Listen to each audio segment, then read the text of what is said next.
Hello there and welcome to my first ever Minecraft video, in fact my first ever YouTube video. I'd like to show everyone out there the potion room that I've developed. I think it's pretty cool. It's inspired by Etho's brilliant potion room. A lot of it's exactly the same. I have changed some things and that's why I'm showing you today. I've changed the layout. It's kind of slightly tighter in here. I've got these blocks which stick in. I've got 4 buttons on each side, 3 buttons at the back, and a button to call the bottles here.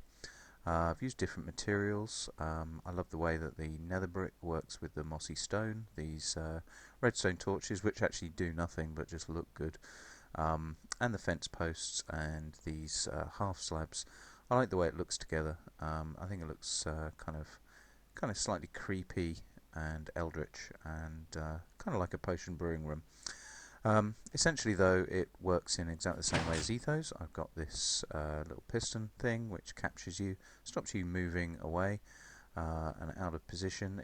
You can press any of the buttons, you can access any of the brewing stands, and there's 10 brewing stands, and the reason for that is, as Etho pointed out, if you put an ingredient into this one and then this one and so on all the way around, once you finish the 10th you can go back to the first and it's ready for the next ingredient. So the buttons all call the ingredients which come down through this hole, exactly like Etho had it, and the main difference is, as you probably can see up there, I have 4 stacks of 3 dispensers. So that's 1 dispenser per ingredient. Plus an extra 2 for bottles, so there's 3 dispensers in total for the bottles because each one of the stands requires 3 bottles.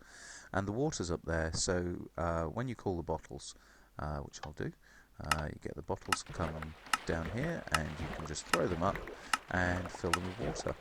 So you don't need any cauldrons or any other water sources, and if you hadn't got enough inventory space, which I have, they would just land here and you can pick them up as you go around and fill up the stands. So then you can go around filling up stands like that, and then you can call the ingredients you want. So I'm going to call netherwort, because, well, what else do you do with a potion? You start it off with netherwort. So here we go, and we should get our 10 netherwort come down, and I can start filling up the brewing stands like this. And if you go all the way around, by the time you finish this one, you can call the next ingredient and immediately start. And it's a great way of getting 30 potions brewed in a very short space of time. Absolutely fantastic idea.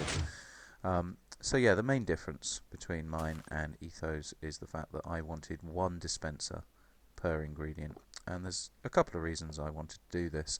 The main one is I don't want 10 dispensers to have to kind of balance ingredients between, make sure one isn't going to run out before the others. And also I'm not going to have that many ingredients. A dispenser can hold 64 times 9. I mean, that's a lot, especially of things like gas tiers and things like that. So 1 dispenser is what I wanted. There's an extra couple for the bottles, as I mentioned, and the way that works is each dispenser has a clock circuit attached to it.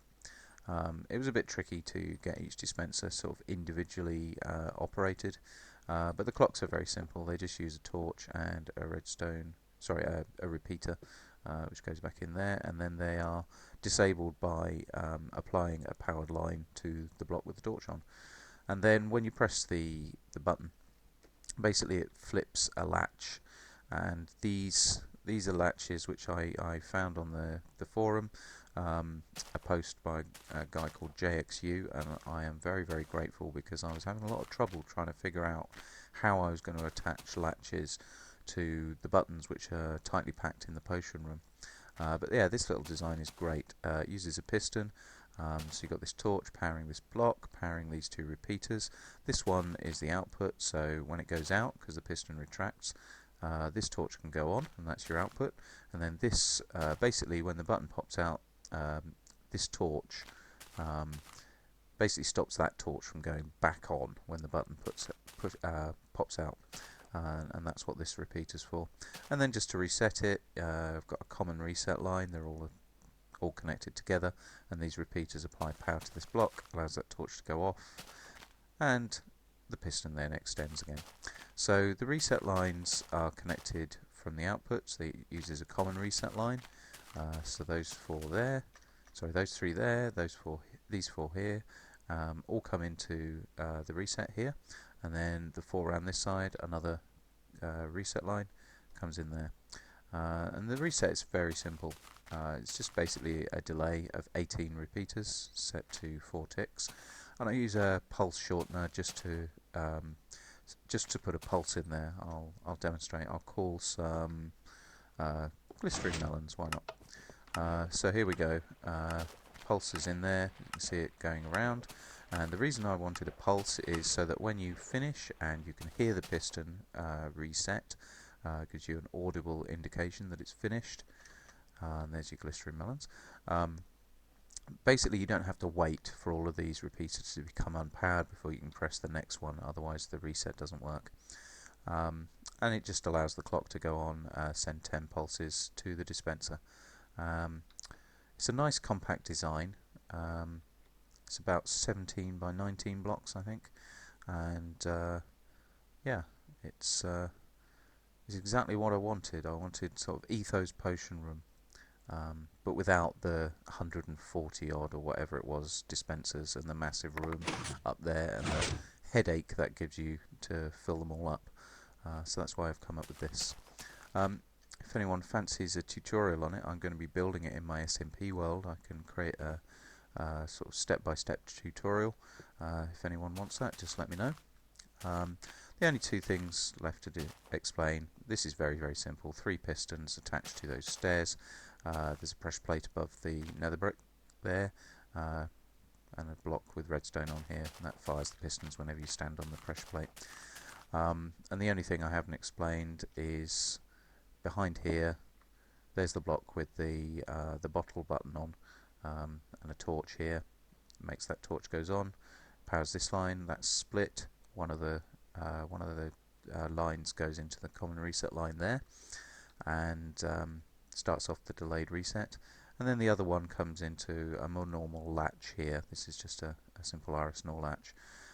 Again, all of these signals are taken up using these block torch risers, and then there's just a reset line taken off here. I probably should mention that because of these pistons here, I couldn't get the reset line for the 4th latch on either side to come in the same way, so they just have to come out here and around and into the side of the block there. And that's pretty much it. So I hope you enjoyed that. Again, let me know if you want a tutorial. Quite happy to do one of those. And yeah, hope you enjoy building your own potion rooms. Bye.